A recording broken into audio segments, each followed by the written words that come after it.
ahora mismo y aquí, haciendo historia. Nataline Steinbrüch, qué bueno es volver a encontrarnos. El año pasado tuvimos algunas columnas.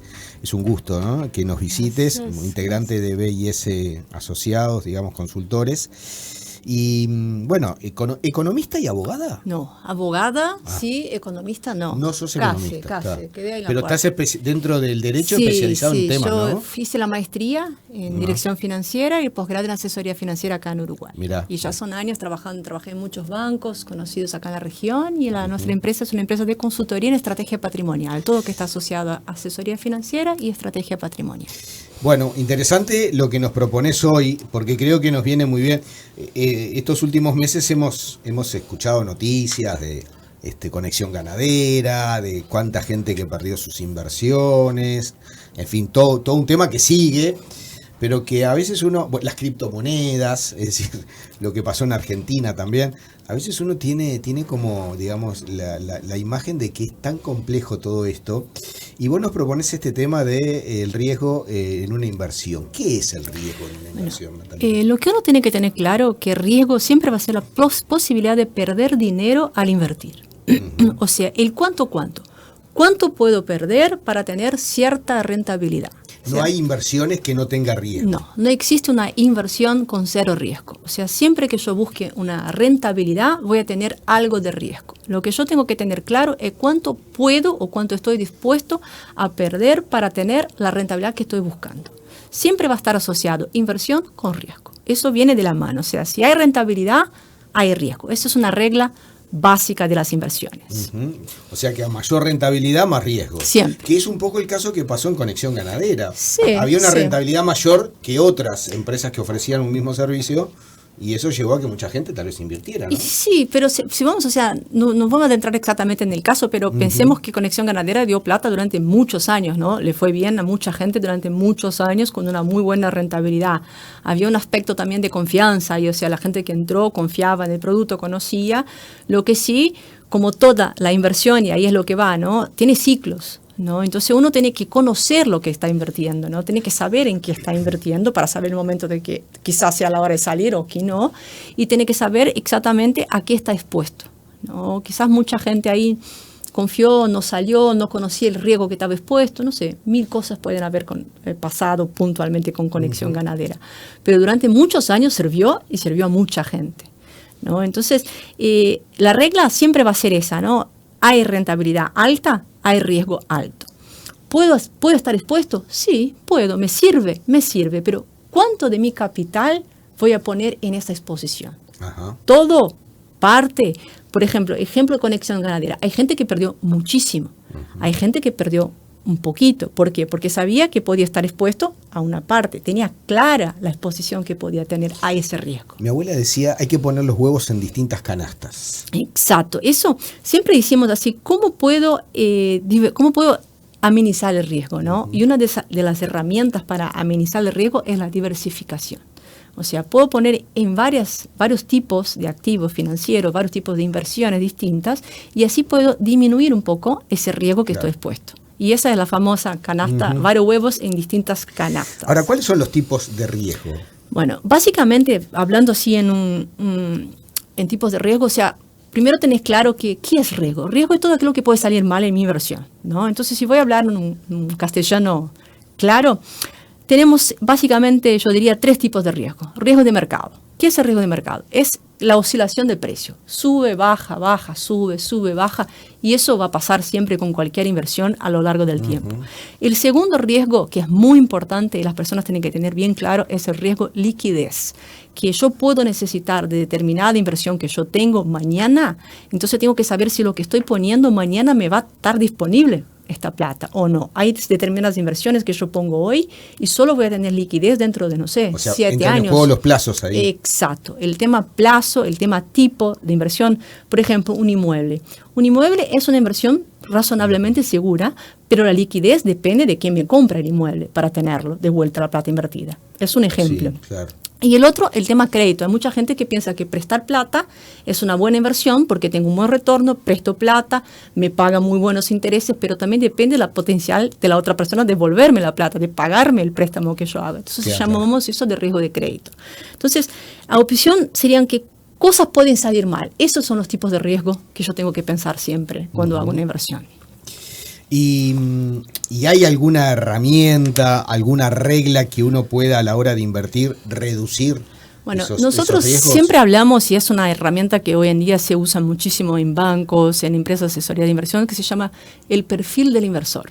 Es conocerse, qué tanto me molesta perder plata, es saber cuánto tiempo tengo en el horizonte temporal, es saber exactamente cuánto me va a doler si yo pierdo 10% de la plata o si en un determinado periodo baja 20% mi inversión o baja 5%. El perfil de inversor lo que te da es quién soy yo como inversor. Te construye como una pintura tuya para saber en qué puedes invertir y en qué no puedes invertir. ¿Cómo es eso? ¿Quién soy yo como inversor? ¿Cómo llegas a eso? Por ejemplo, el perfil de inversor vas a decir si tú puedes tolerar una pérdida de 10% en un plazo de 5 años, por ejemplo. O no puedes tolerar pérdida ninguna. No, vos sos una persona que si bajas tus inversiones un 5% te pones en pánico y quieres vender todo. Entonces no podés invertir. Tú sos el perfil del ahorrista. Entonces tenés que ir a otro tipo de cosas y saber lo que no vas a ganar. No vas a tener un crecimiento de capital. Entonces el perfil de inversor es normalmente un cuestionario con muchas preguntas que tenés que ir contestando con alguien que te acompañe y que te vaya orientando. Y de ahí salís a un portafolio de inversiones, podemos decir así. Digamos que toda inversión necesita también un asesoramiento. Nosotros siempre recomendamos que seas asesorado, principalmente si no conoces nada, ¿no? Porque la base acá es saber en qué estás poniendo tu plata, es conocer. Porque si no conoces lo que estás haciendo o dónde estás poniendo tu plata, de contraparte, o sea, de tabela, por decir algo, por decir un portugués o un portuñol, no sabes el riesgo que estás expuesto. Entonces, si tú no sos capaz de hacerlo solo, recomendamos que tengas un asesor. Los bancos hoy en día disponen gente capacitada para hacerlo. Si el banco tuyo no lo dispone, contrata a uno.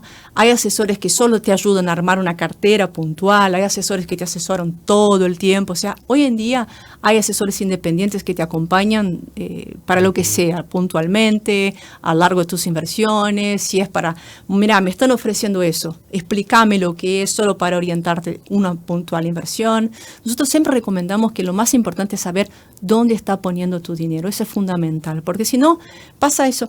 De vuelta, usando el ejemplo de Conexión Ganadera, mucha gente ganó mucha plata y mucha gente supo salir a tiempo. ¿Por qué? Porque conocía lo que tenía, sabía dónde estaba y además es fácil a veces o no darse cuenta de conjunturas macroeconómicas, microeconómicas. O sea, me está pagando 10%, pero el mercado normal me paga 4%. O sea, tengo que mantener tanta plata en esta misma. Exacto. Entonces, esas cosas vos tenés que estar atento. O sea, no que esté mal.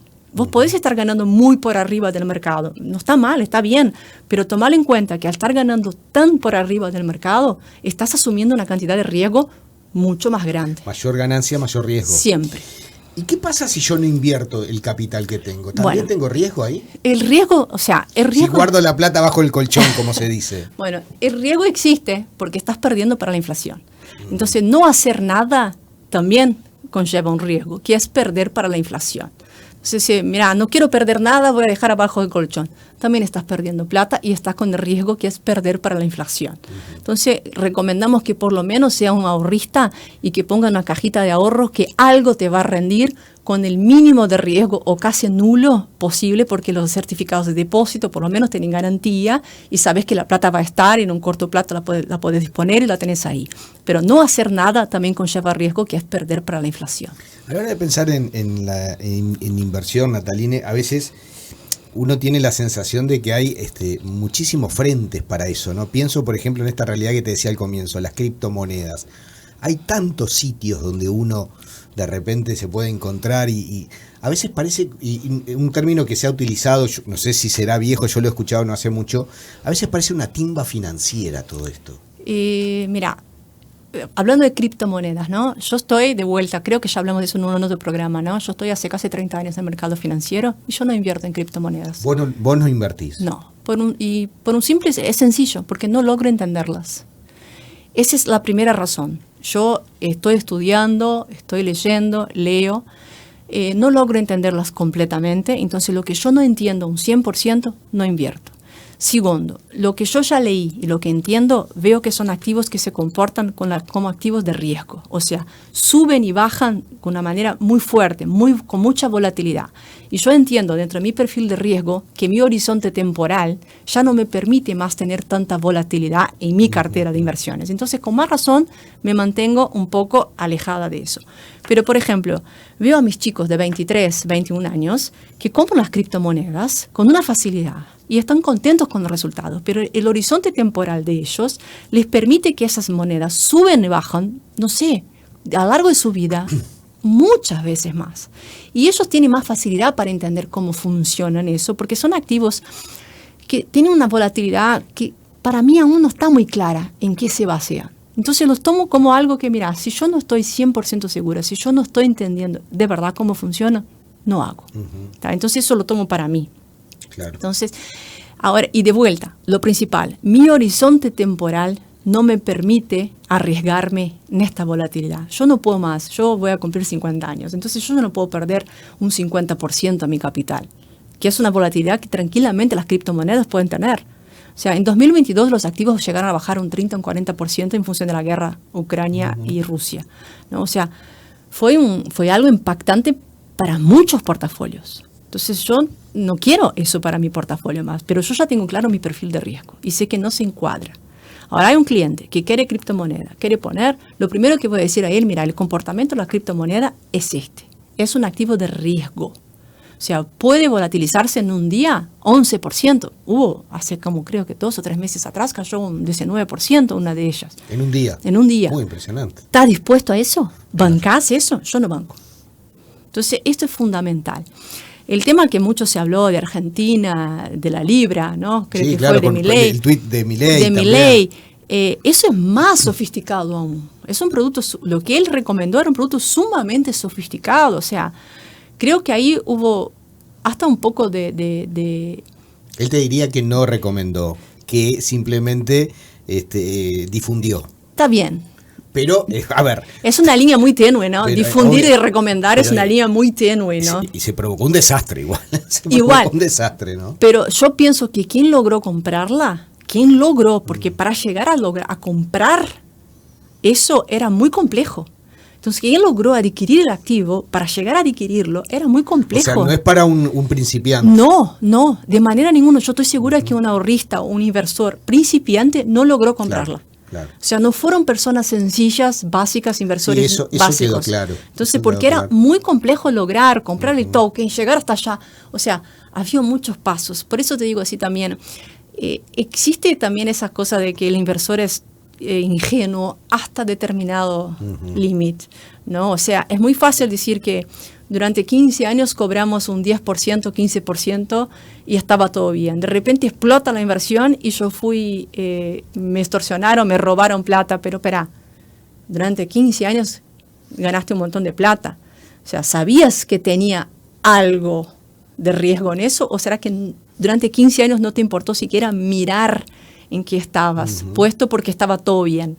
¿No? Creo que en uno de los programas hasta un oyente nos preguntó sobre uno de esos productos de ganadero, que si estaba todo bien, que le cobraban... Exacto, el año pasado. Exacto. Sí, es verdad. Y la respuesta fue esta: fíjate bien, si vos necesitas esta plata mañana, claro, ¿cómo te la devuelven? Y si te la devuelven. Porque esto es clave. Sí, tenés que saber si necesitas tu plata, si la tenés, en cuánto tiempo, cómo te lo devuelven, basado en qué te pagan esos intereses, cómo funciona. Hay que conocer bien. Es muy fácil decir, te pago 20%. Los ojos brillan. Esa ludopatía, la timba financiera, este término. La tenemos todos queremos ganar más. Y hay una necesidad de renta, creo que en general, todos queremos renta fácil. ¿Quién no quiere la renta fácil? El tema es que la renta fácil no existe. La renta fácil conlleva riesgo. Entonces, ¿estoy dispuesto a tomar este riesgo? Voy a poner mis $10,000 para ganar un 20% al año, sabiendo que puedo perder los $10,000. ¿Quiero eso? Es una decisión personal.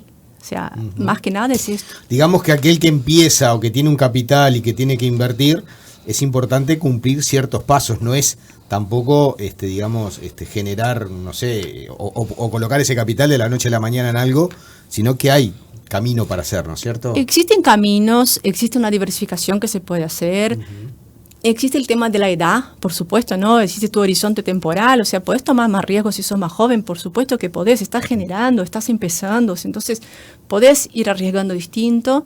Existen activos que podés elegir, podés diversificarlos, o sea, podés ir armando despacito una cartera en función de tus necesidades y tu tolerancia a riesgo, ¿no? Incluso se puede ir armando de acuerdo a la personalidad y la necesidad. Eso conlleva un portafolio que puede ser muy bien hecho, muy bien armado. Nosotros hacemos eso para clientes, hay clientes que nos contratan solo por eso también. O sea, tengo tanto, armámelo, quiero tanto de renta anual, claro, y tolero tanto de pérdida. Se puede armar. Hoy en día hay tasas, estamos en una época que existen tasas de retorno en dólares que están bastante interesantes, existen tasas acá en Uruguay también que están bastante bien, o sea, se puede armar algo. ¿Se nota en el mercado financiero, por ejemplo, con la caída como esta empresa, cuando sucede algo así, el inversor empieza a tener miedo, se frena, se percibe, por ejemplo, hablando del caso, pero no propiamente de Conexión Ganadera, pero sí del caso de una empresa como estas en el mercado que cae? ¿Qué pasa después? A veces lo que yo ¿Se veo... pierde confianza? Sí, a veces lo que yo veo es que nosotros asesores recibimos más información que el inversor.